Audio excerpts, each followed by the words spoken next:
Et on va accueillir maintenant celle dont la prise de parole est au centre de toutes ses actions, de toutes ses pensées, de toutes ses activités. Elle nous vient de Nanterre.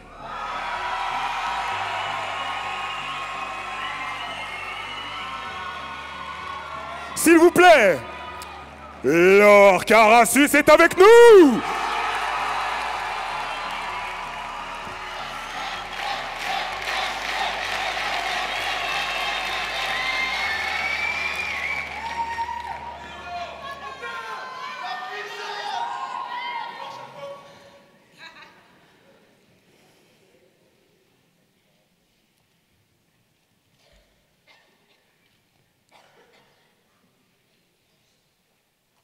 L'amour.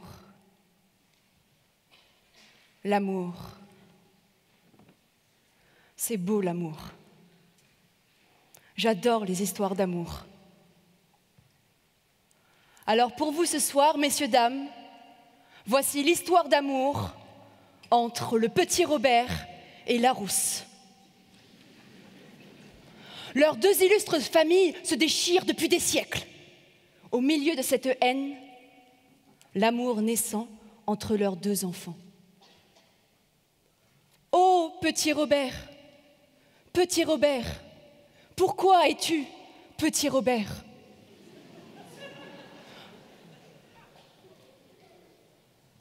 Ils se demandèrent ce qu'était l'obstacle à leur amour et décidèrent de mettre des mots sur leurs mots. La tradition est l'ensemble de faits, d'usages, d'opinions transmis de génération en génération. C'est une répétition qui vise une continuité. Les traditions sont des obstacles au changement car c'est leur raison d'être.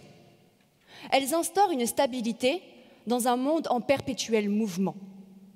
Elles sont aussi connues sous le nom de « parce que c'est comme ça et pas autrement ».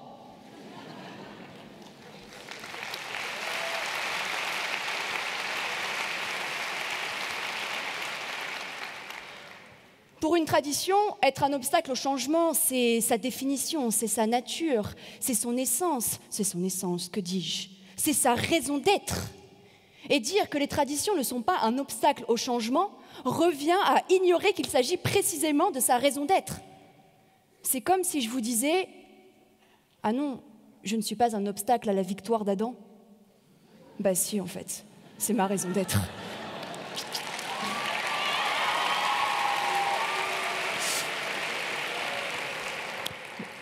En soi, on pourrait s'arrêter là, hein. Petite camomille, au lit.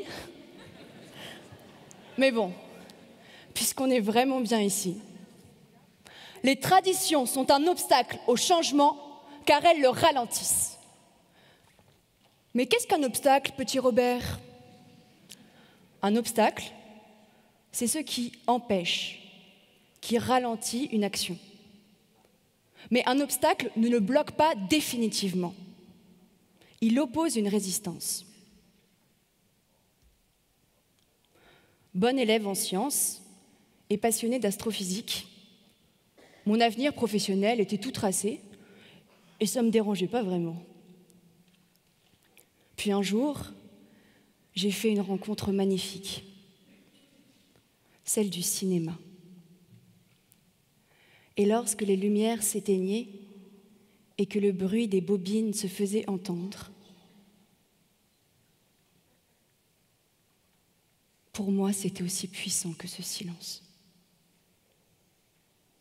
Autant vous dire que l'astrophysique. Et c'est là où mes traditions familiales ont commencé à faire obstacle par un magnifique « passe ton bac d'abord ». Ok, j'ai mon bac.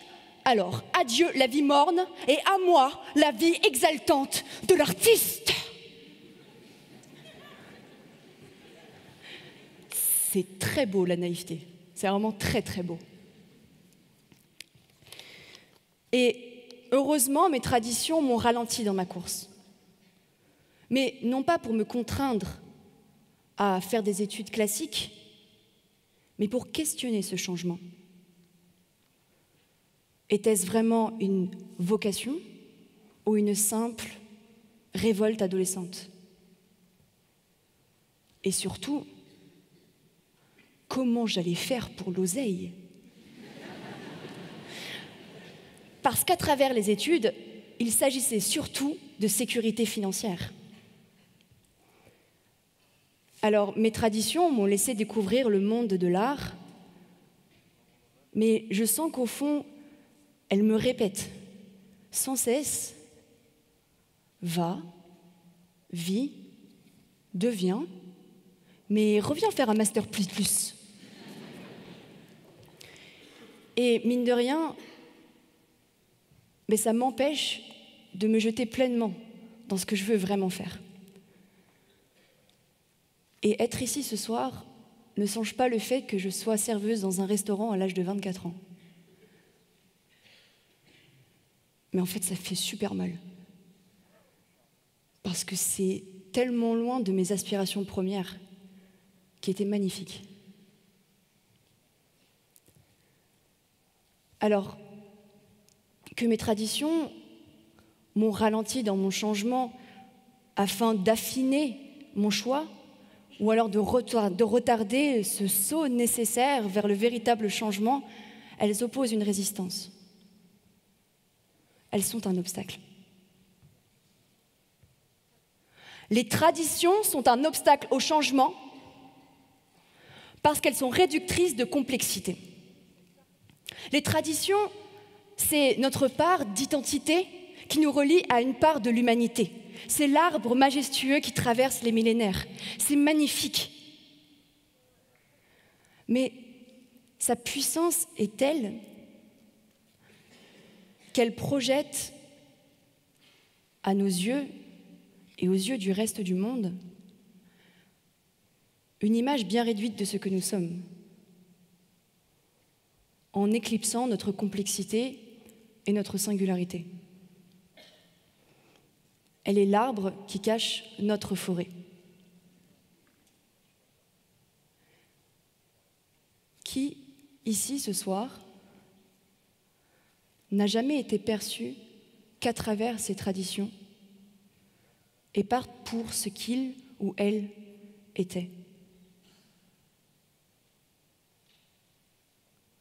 Or, nous avons aujourd'hui besoin de percevoir la complexité de chacun, afin d'apporter des changements complexes, mais nécessaires, essentiels, primordiaux, afin de créer une société capable de produire du commun à partir de la diversité, une société vraiment apaisée. Alors, la fixité est-elle un obstacle au mouvement? Oui. Un ralentisseur est-il un obstacle au lâcher-prise? Oui.